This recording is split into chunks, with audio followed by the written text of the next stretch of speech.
আমার প্রিয় সাংবাদিক ভাইয়েরা, সবাইকে আসসালামু আলাইকুম রহমতুল্লাহ বারাকাতু।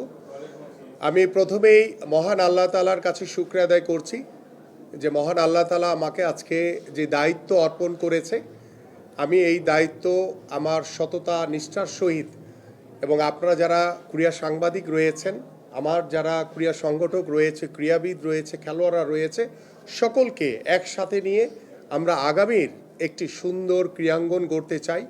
যেই ক্রীড়াঙ্গনে পেশাদারিত্বর মাধ্যমে আমরা প্রত্যেকটি সেক্টর নিয়ে আমরা ঐক্যবদ্ধভাবে সুসংগঠিতভাবে আগামীর বাংলাদেশের স্পোর্টসকে কিভাবে বিশ্ব মানচিত্রে আরও উচ্চ জায়গায় আমরা পৌঁছে দিতে পারি, সেই পরিকল্পনা নিয়ে ইতিমধ্যে আপনারা জানেন যে আমাদের মাননীয় প্রধানমন্ত্রী জনাব তারেক রহমান আগামীর ক্রীড়াঙ্গনকে সর্বোচ্চ গুরুত্ব দিয়ে আগামীর দেশ গড়ার স্পোর্টসের যে কর্মপরিকল্পনা আমরা তৈরি করেছি, আমরা সেই পরিকল্পনা অনুযায়ী আমরা প্রত্যেকটি সেক্টরকে আমরা সুন্দরভাবে বাস্তবায়ন করতে চাই। এবং আমাদের যে পরিকল্পনার ভিতরে যে অন্যতম যে রয়েছে সেটা হচ্ছে যে ক্রীড়া হলে পেশা, পরিবার পাবে ভরসা।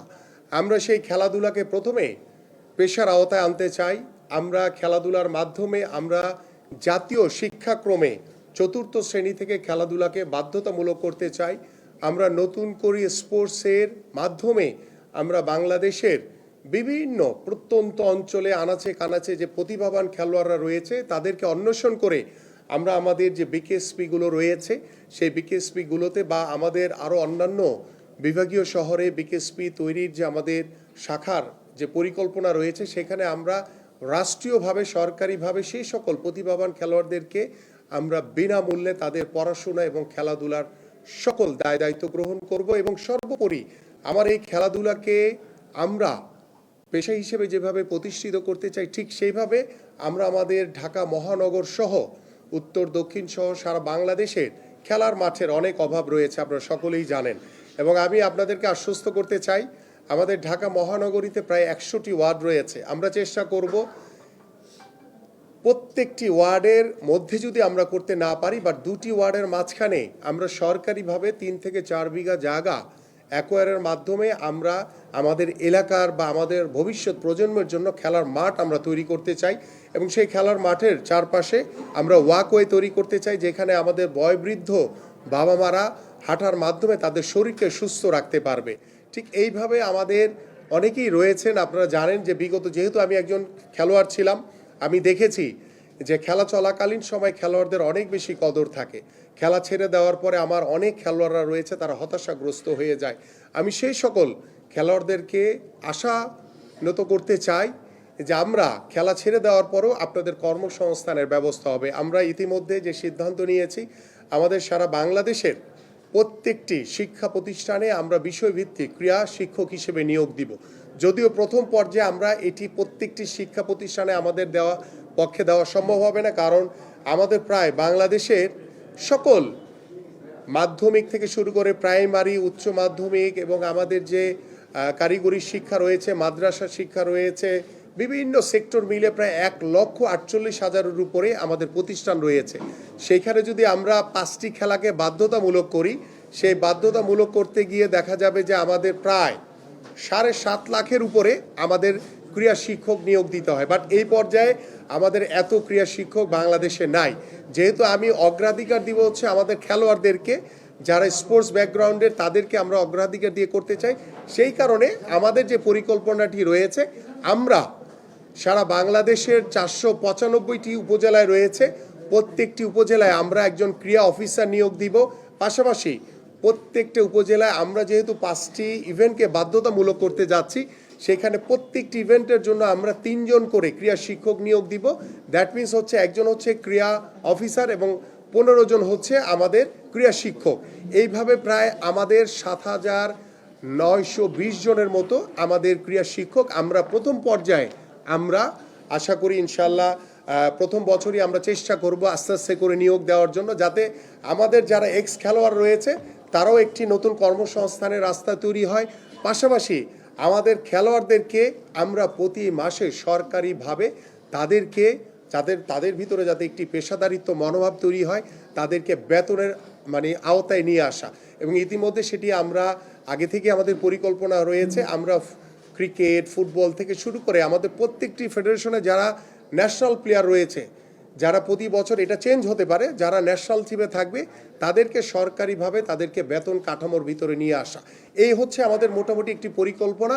পাশাপাশি আরও অনেক কিছু পরিকল্পনা রয়েছে, সেটা পর্যায়ক্রমে আপনাদের সাথে আলোচনা করব। এবং আমরা আরেকটি জিনিস তৈরি করতে চাই, সেটা হচ্ছে একটা স্পোর্টস ইন্ডাস্ট্রি আমরা তৈরি করতে চাই। আপনারা সকলেই জানেন যে আমাদের পার্শ্ববর্তী অনেক দেশ থেকেই বিদেশে অনেক স্পোর্টস গুডস রপ্তানি করা হয়। সো আমরা চাই যে আমরা আমদানি না করে আমরা নিজেরাই একটা স্পোর্টস ইন্ডাস্ট্রির মাধ্যমে আমরা আমাদের যে ইকুইপমেন্টসগুলো ব্যবহার করা হয়, আমাদের ক্রিকেট, ফুটবল থেকে শুরু করে যেই গুডসগুলো আমাদের প্রয়োজন হয়, সেগুলো আমরা নিজেরা যাতে নিজেদের দেশের খেলোয়াড়রা যাতে ব্যবহার করতে পারে, পাশাপাশি আমরা চেষ্টা করব সেগুলোকে রপ্তানিও করার জন্য, যাতে আমরা আন্তর্জাতিক মানের একটি স্পোর্টস ইন্ডাস্ট্রি তৈরি করার মাধ্যমে আমরা যাতে আমাদের যে বৈদেশিক যে মুদ্রা সেটাও যাতে আমরা আয় করতে পারি। এইভাবেই আমাদের একটি পরিকল্পনা রয়েছে। পাশাপাশি আমি স্পেসিফিকভাবে আমাদের ক্রীড়া সাংবাদিকদের সাথে আগামী আমরা হয়তো বা এই সপ্তাহে হয়তো বা সম্ভব হবে না, কারণ আগামী 2 দিন আমাদের একটি বিজি কর্মসূচি রয়েছে। আমি নেক্সট উইকেই আমাদের সকল ক্রীড়া সাংবাদিকদের সাথে বসবো, সবার আগে বসে আপনাদের মধ্য থেকে পরামর্শ নিয়ে আলোচনার মাধ্যমে কিভাবে আমরা এগোতে পারি। এবং আমরা চাই যে আমি শুধু একা দায়িত্ব নিব না, আপনাদের সকলকেই দায়িত্ব নিতে হবে, কারণ এই স্পোর্টসটা হচ্ছে আমাদের সবার। এবং সেই স্পোর্টসে যদি আপনারা সবাই আমাকে সহযোগিতা করেন, আমি দৃঢ় বিশ্বাস করি যে আপনারা আমার সহকর্মী হিসেবে কাজ করবেন। সেখানে পক্ষ বিপক্ষ নয়, আমরা সকলে মিলে আমরা একটি আগামীর সুন্দর একটি স্পোর্টস, একটি ক্রীড়াঙ্গন গড়তে চাই, যে ক্রীড়াঙ্গনের মাধ্যমে, যেটি আমি বিগত সময় বলে এসেছি, যে আমাদের রাজনৈতিক যে গুণগত পরিবর্তন আনা দরকার, আমি বিশ্বাস করি ক্রীড়াঙ্গন হবে অন্যতম একটি মাধ্যম।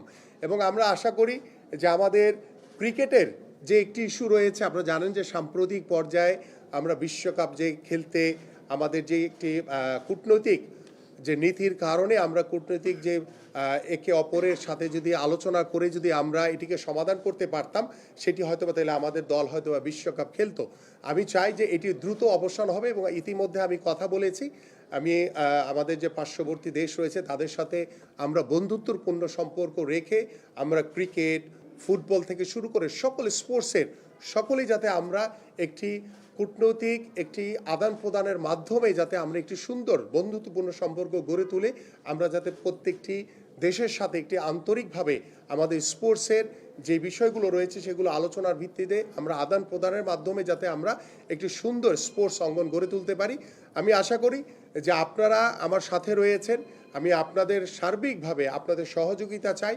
এবং আমি আশা করব আমাদের যারা বিভিন্ন ফেডারেশনগুলো রয়েছে, জানেন যে আমাদের যে বাংলাদেশের যে ফুটবল থেকে শুরু করে ক্রিকেট হয়তো বা ফাইন্যান্সিয়ালি অনেক রিচ তারা, কিন্তু অন্যান্য যে স্পোর্টসগুলো রয়েছে আমাদের, তার অনেক আর্থিক দৈন্যতার কারণে তারা ঠিকমতো হয়তো বা প্রত্যেকটি ইভেন্টকে তারা অর্গানাইজ করতে পারে না, খেলা অনুষ্ঠিত করতে পারে না। আমি চাই যে আমাদের যারা কর্পোরেট হাউসগুলো রয়েছে, ইতিমধ্যে আমি কথা বলেছি কয়েকজনের সাথে, এবং সরকারিভাবে তাদেরকে আমন্ত্রণ জানিয়ে আমরা তাদের সাথে বসে আমাদের প্রত্যেকটি ফেডারেশনকে আমরা কর্পোরেট হাউসগুলোর আওতায় এনে আমরা প্রতিনিয়ত যাতে আমাদের যে বাৎসরিক একটি ক্যালেন্ডার আমরা তৈরি করব, সেটি আমাদের দেশীয় খেলা থেকে শুরু করে আন্তর্জাতিক খেলাগুলো যাতে বাৎসরিকভাবে আমাদের স্পোর্টস কখন কোন জায়গায় হবে, কিভাবে আমরা সম্পন্ন করব, এই বিষয়গুলো নিয়ে সার্বিকভাবে আপনাদের সাথে আলোচনার মাধ্যমে ইনশাল্লাহ আমরা এই খেলাগুলোকে আমরা অনুষ্ঠিত করতে চাই। এবং আমরা চাই যে আমাদের যাতে কোনো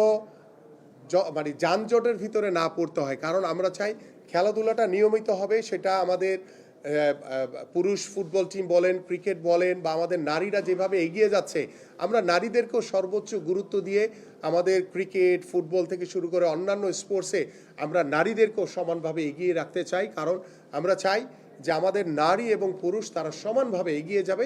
এবং আমার জায়গা থেকে আমাদের সরকারের পক্ষ থেকে এবং আমাদের প্রধানমন্ত্রী জনাব তারেক রহমানের পক্ষ থেকে সার্বিকভাবে আমরা খেলোয়াড়দেরকে সবচেয়ে বেশি ফোকাস করতে চাই। কারণ আমরা চাই যদি আমার খেলোয়াড়রা ভালো থাকে তাহলে আমার ক্রীড়াঙ্গন ভালো থাকবে, আমার খেলোয়াড়রা যদি ভালো থাকে তাহলে আমার পরিবেশ ভালো থাকবে।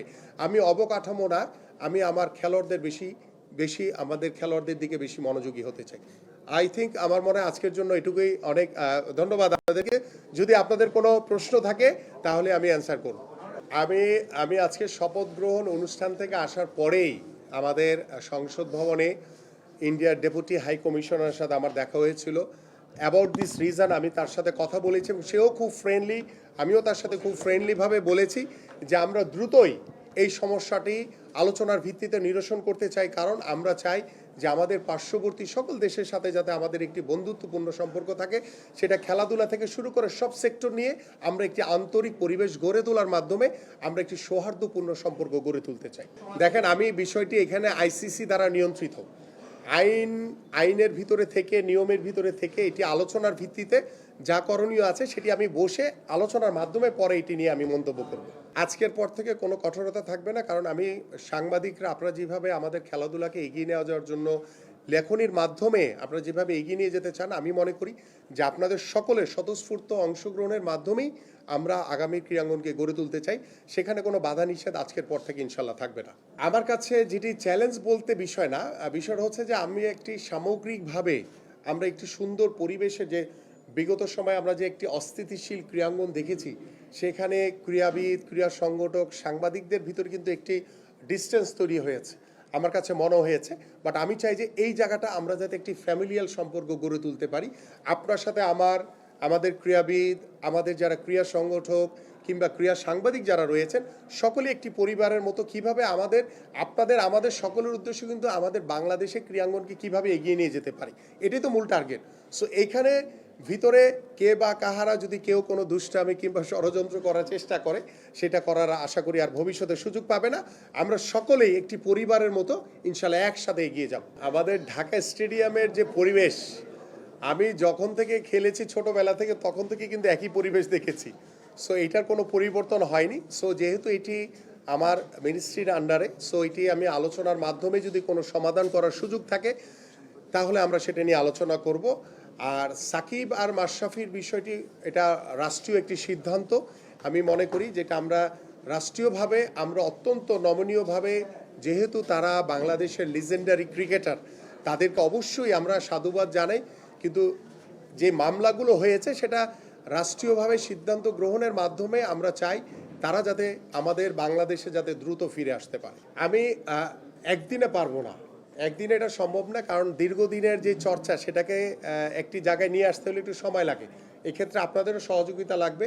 আমি চাই যে খেলাধুলার ভিতরে যাতে রাজনৈতিককরণ না করা হয়, দলীয়করণ না করা হয়, এবং যারা খেলাধুলাকে ভালোবাসে, যারা ক্রীড়াঙ্গনকে ভালোবাসে, সেই মানুষগুলোকে আমরা স্পোর্টসের বিভিন্ন সেক্টরে দায়িত্ব দিতে চাই।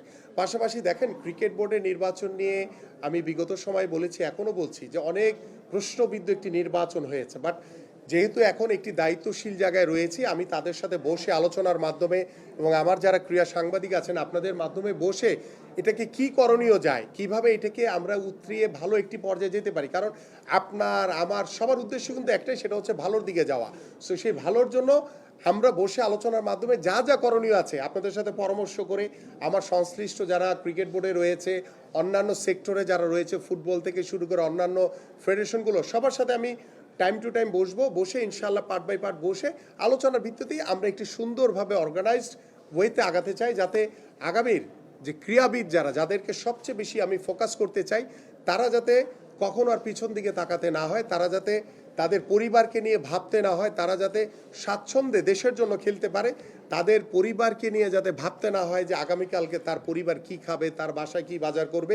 আমি সেই চিন্তা ভাবনাটা আমার খেলোয়াড়দের মাথা থেকে সরিয়ে দিতে চাই খুব দ্রুত সময়ের ভিতরে ইনশাল্লাহ। আমাদের বেশ কিছু ইভেন্টকে আমরা অলরেডি শর্টলিস্ট করেছি।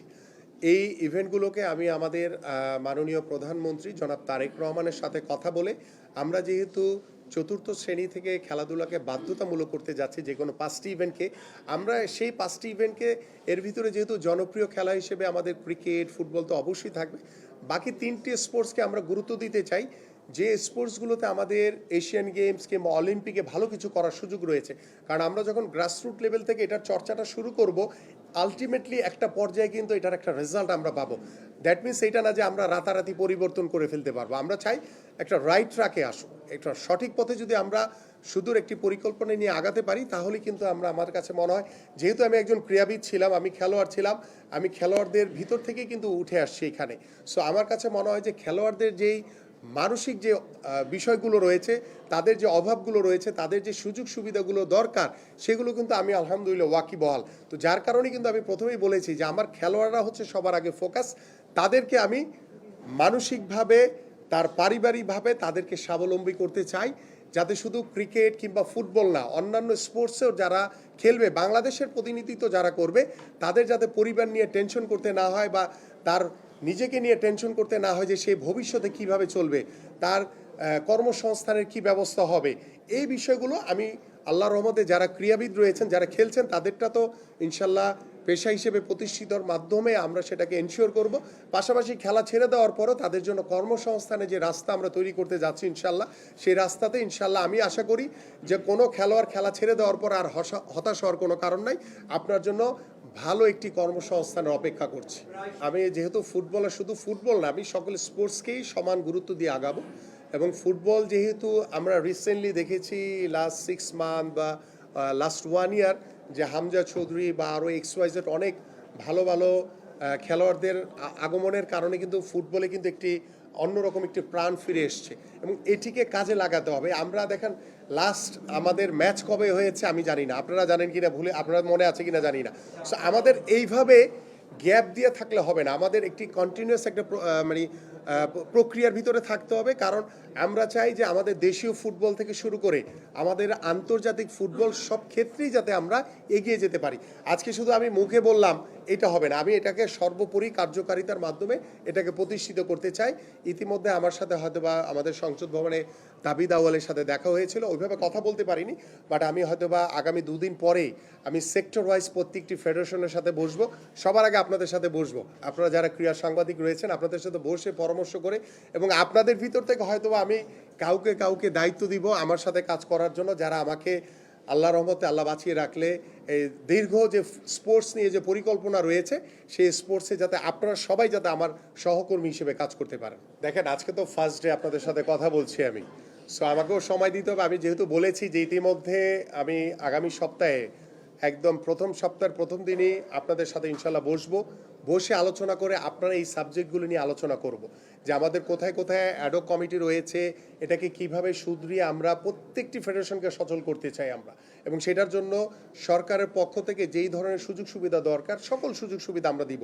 কারণ আমরা স্পোর্টস হচ্ছে আমাদের খেলোয়াড়, ক্রীড়া সংগঠক, ক্রীড়া সাংবাদিক, আমাদের দেশের একটি অর্জন। তো সেটিকে এগিয়ে নিয়ে যাওয়ার জন্য আমার কাছে মনে হয় যে আপনাদের পরামর্শ, আমাদের যে চিন্তা ভাবনা রয়েছে, আমাদের যে পরিকল্পনা রয়েছে, সেগুলোকে একত্রিত করে আমরা ডেফিনেটলি সামনের দিকে এগিয়ে যাব, এবং সত্যিকার অর্থে আমরা স্পোর্টসের ক্ষেত্রে সুশাসন আমরা প্রতিষ্ঠা করতে চাই ইনশাআল্লাহ। আমি ইতিমধ্যে ক্রীড়া নীতিমালার একটি অংশ আমার কাছে রয়েছে, আমি এগুলো দীর্ঘদিন ধরে স্টাডি করছি। আমাদের যেখানে যেখানে নীতিমালা পরিবর্তন করতে হবে সেটা আমরা করবো, সেটা আলোচনার ভিত্তিতেই করবো। সো আজকে একদিনে যদি সব করে ফেলে তাহলে বাকি দিন কি করবো? আমি একদম জিরো টলারেন্স দিয়ে দুর্নীতির লাগাম টানবো, এটা নিয়ে কোনো ডাউট ফিল করার কোনো কারণ নাই। আমি যেহেতু বলেছি যে আপনারা আমার সহকর্মী হিসেবে কাজ করবেন, আপনারা আমাকে যেখানে যে তথ্যগত পান, যেখানে অনিয়ম হয়েছে সেটা আমাকে জানালে আমি তাৎক্ষণিকভাবে দায়িত্ব নিয়ে জিরো টলারেন্স দিয়ে সেটাকে দমন করার চেষ্টা করব, এবং ভবিষ্যতে ক্রীড়াঙ্গনে কোনো দুর্নীতিকে প্রশ্রয় দেওয়া হবে না ইনশাল্লাহ। আমি আসলে নিজেই জানি না যে কেন আপনাদেরকে ঢুকতে দেয় না, এটা আমার নিজেরই নলেজে নেই, বাট আমি এটুকু দায়িত্ব নিয়ে বলছি আগামীকাল থেকে আপনারা স্টেডিয়ামে যাবেন, আপনারা আপনাদের নির্বিঘ্নে আপনারা আপনাদের কাজ করবেন, এবং সেখানে কেউ বাধা প্রদান করবে না। কারণ আমি না, আমরা দীর্ঘ সেই ছোটবেলা থেকে আমি যখন খেলাধুলা করেছি, সাংবাদিকরা হচ্ছে খেলোয়াড়দের প্রাণ। কারণ সাংবাদিকদের মাধ্যমেই কিন্তু একটি খেলোয়াড়কে উৎসাহিত করা, যে ভালো খেলে তারকে উৎসাহিত করা, যে খারাপ খেলে তাকে সমালোচনা করা, সব কিছু কিন্তু আমরা মেনে নিয়েই কিন্তু আমরা খেলোয়াড়রা দীর্ঘদিন ধরে খেলে এসছি। সো আপনারা যারা ক্রীড়া সাংবাদিক, আপনারা যদি চোখে না দেখে যদি কিছু লিখতে না পারেন, তাহলে সেই খেলাটি সম্পর্কে আপনারা কিভাবে মন্তব্য করবেন? সো আমার কাছে মনে হয় আমি সংশ্লিষ্ট ক্রিকেট বোর্ডের যিনি এখন আমি দেখব যে কে আছে তাকে বলে দিব। আমি সিওকে বলে দিচ্ছি যাতে কালকে থেকে আপনাদেরকে উন্মুক্ত করে দেওয়া হয়। আপনারা ক্রিকেট বোর্ডে যাবেন, এটি আপনাদের এই প্রতিষ্ঠান, আপনারা স্বাচ্ছন্দ্যে স্বাধীনভাবে কাজ করবেন, সেখানে আপনাদেরকে কেউ বাধা প্রদান করবে না। এবং আমিও আপনাদের কাছ থেকে আশা করব যে আমাদের ক্রিকেটকে আমাদের ক্রিকেটকে এগিয়ে নিয়ে যাওয়ার জন্য আপনাদের কাছ থেকেও কিন্তু সার্বিক সহযোগিতা আমি চাই। ডেফিনেটলি আমি তো বলেছি প্রত্যেকটা সেক্টরকে আমরা জবাবদিহিতার ভিতরে আনবো এবং আমরা বিগত সময় কি ঘটেছে সেগুলো আলোচনার মাধ্যমে আমি তো আস্তে আস্তে করে আপনাদের মুখ থেকে শুনছি, আমাকে একটু সময় দেন, সেই সময়গুলোর মাধ্যমে ইনশাল্লাহ এই বিষয়গুলো নিয়ে যে বিভিন্ন সময় যে আলোচনা সমালোচনা হয়েছে সেগুলো আমরা পর্যায়ক্রমে আলোচনার মাধ্যমে সমাধান করব। বাট সবাইকে জবাবদিহিতার ভিতরে থাকতে হবে। কেউ চাইলেই বেফাস কথা বলে আমাদের ক্রিকেটারদের ইমেজ বা কিংবা কোনো ক্রীড়া সংগঠকের ইমেজ যাতে কেউ নষ্ট না করে সেদিকে আমাদের সবাইকে সতর্ক থাকতে হবে। আমাদের মাননীয় প্রধানমন্ত্রী জনাব তারেক রহমানের সাথে আমার স্পোর্টস নিয়ে দীর্ঘদিন ধরেই কথা হয়েছে। দীর্ঘদিন ধরে আমরা কিন্তু কর্ম পরিকল্পনা করেছি এবং সেই কর্ম পরিকল্পনা অনুযায়ী কিন্তু আমরা আগামীর ক্রীড়াঙ্গনকে নিয়ে একটি পরিকল্পনা করেছি, যেটি আপনি ইতিমধ্যে হয়তো বা লিফলেটটি দেখেছেন বা আমাদের পরিকল্পনা সম্পর্কে আপনারা অবগত হয়েছেন। তো সেটি আমরা প্রত্যেকটা যে পরিকল্পনা করেছি সেটা আমরা অক্ষর অক্ষরে বাস্তবায়ন করব, বাট সেটার জন্য আমাদেরকে সময় দিতে হবে। আমরা একটি একটি করে আমরা সেটিকে শেষ করতে চাই। যেটি প্রথমেই আমি কাজ করতে চাই যে খেলোয়াড়দেরকে মানে খেলাধুলাকে পেশা হিসেবে প্রতিষ্ঠা করা, সেটিকে আমি প্রথম স্টেপে কাজ করতে চাই এবং সেটি করার পরে পর্যায়ক্রমে আমাদের যেই মানে প্রায়োরিটি বেসে যেটা দরকার সেটাকে আমরা ইনশাল্লাহ সম্পন্ন করব। ডেফিনেটলি আমি তো মনে করি যে আমি যেহেতু একজন স্পোর্টসম্যান, খেলাধুলা থেকে কিন্তু আমি এখানে উঠে এসেছি এবং আমার রাজনৈতিক পরিচয়ের পাশাপাশি কিন্তু খেলাধুলার পরিচয়টাও কিন্তু আমাকে অনেক বেশি সমৃদ্ধশালী করেছে। সো আই হোপ যে আপনারা যারা রয়েছেন ক্রীড়া সাংবাদিক, আমার যারা ক্রীড়া সংগঠক বা ক্রীড়াবিদ যারা রয়েছেন এবং এদেশের আপামর সাধারণ মানুষ যারা খেলাধুলাকে পছন্দ করে, আমি সকলের মতামতকে গুরুত্ব দিয়েই আমি আগামীর বাংলাদেশের ক্রীড়াঙ্গনকে একটি দায়িত্বশীল জায়গায় দায়িত্ব নিয়ে ইনশাল্লাহ সামনের দিকে এগিয়ে নিয়ে যেতে চাই। না, ডেফিনেটলি তারা যে প্রস্তাবনাগুলো দিয়েছে সেটা আমরা আলোচনা করব, আমরা যাচাই বাছাই করব। যদি ভালো কোনো সিদ্ধান্ত থাকে ডেফিনেটলি আমরা সেটাকে ধরে আগাবো। সেখানে আমরা একদম নিরপেক্ষভাবে কাজ করতে চাই। অলরেডি বলেছি আমি যে আমরা চাই যে রাষ্ট্রীয় যেহেতু তাদের বিরুদ্ধে মামলা রয়েছে সেটাকে দ্রুত সমাধানের মাধ্যমে আমিও চাই যে সাকিব মাশরাফিরা যাতে আবার বাংলাদেশের ক্রিকেটে ফিরে আসতে পারে। এই জায়গাটাতে আমরা অবশ্যই অত্যন্ত নমনীয়ভাবে সহনশীলভাবে এই জায়গাটাকে আমরা প্রাধান্য দিতে চাই এবং আমি মনে করি যে তামিম ইকবালও দীর্ঘদিন ধরে বাংলাদেশের ক্রিকেটে সে খেলেছে। তামিম ইকবালেরও কিছু বিষয় রয়েছে সেটা আমরা ইতিমধ্যে অবগত রয়েছি। সো সব কিছু মিলিয়ে আমরা স্টেপ বাই স্টেপ আমরা আগে ক্রিকেট বোর্ডে যারা রয়েছেন তাদের সাথে বসে আলোচনার মাধ্যমে, যেহেতু এখানে আইসিসির একটি বিষয় রয়েছে, আমরা আলোচনার ভিত্তিতে এভাবে কিভাবে করা যায় সেটি আলোচনার ভিত্তিতে আমরা প্রায়োরিটি বেসে সেটাকে আমরা ওইভাবে এগিয়ে যেতে চাই। আমরা ঢাকা স্টেডিয়ামের যে পরিবেশটি, এই পরিবেশটিকে কিভাবে মানে ভালো করা যায় সেই বিষয়টা নিয়ে আমরা উদ্যোগ নিব নিশ্চয়ই। কারণ আমরা চাই যে খেলাধুলার এরিয়াতে যদি মাদক থাকে সেটা আসলে খেলাধুলার সাথে যায় না। খেলাধুলা মানেই হচ্ছে মাদক মুক্ত সমাজ গড়া। সো সেইখানে আমরা আমাদের স্টেডিয়ামের আশেপাশের পরিবেশকে এখানে সংশ্লিষ্ট যারা দায়িত্বরত রয়েছে তাদের সাথে কথা বলে আলোচনার ভিত্তিতে আমরা সেই সমস্যাগুলো পর্যায়ক্রমে ইনশাল্লাহ সমাধান করব। একদিনে সব সমাধান হবে না। ডেফিনেটলি আমি তো বলেছি ইতিমধ্যে যে আমরা আগামীর বাংলাদেশের ক্রীড়াঙ্গনের মাধ্যমে আমরা আগামী রাজনীতিতে যেভাবে গুণগত পরিবর্তন আনতে চাই, ঠিক সেইভাবে আমরা চাই যে আমাদের ক্রীড়া সাংবাদিক, আমাদের ক্রীড়াবিদ এবং আমাদের ক্রীড়া সংগঠক এবং সাধারণ মানুষ যারা রয়েছে খেলাধুলাকে যারা পছন্দ করে সবাইকে নিয়ে একটি খেলাধুলার একটি ক্রীড়া বান্ধব দেশ হিসেবে আমরা গড়ে তুলতে চাই আমাদের আগামী বাংলাদেশকে। Thank you. শেষ করে লাগান, সিওরে লাগান।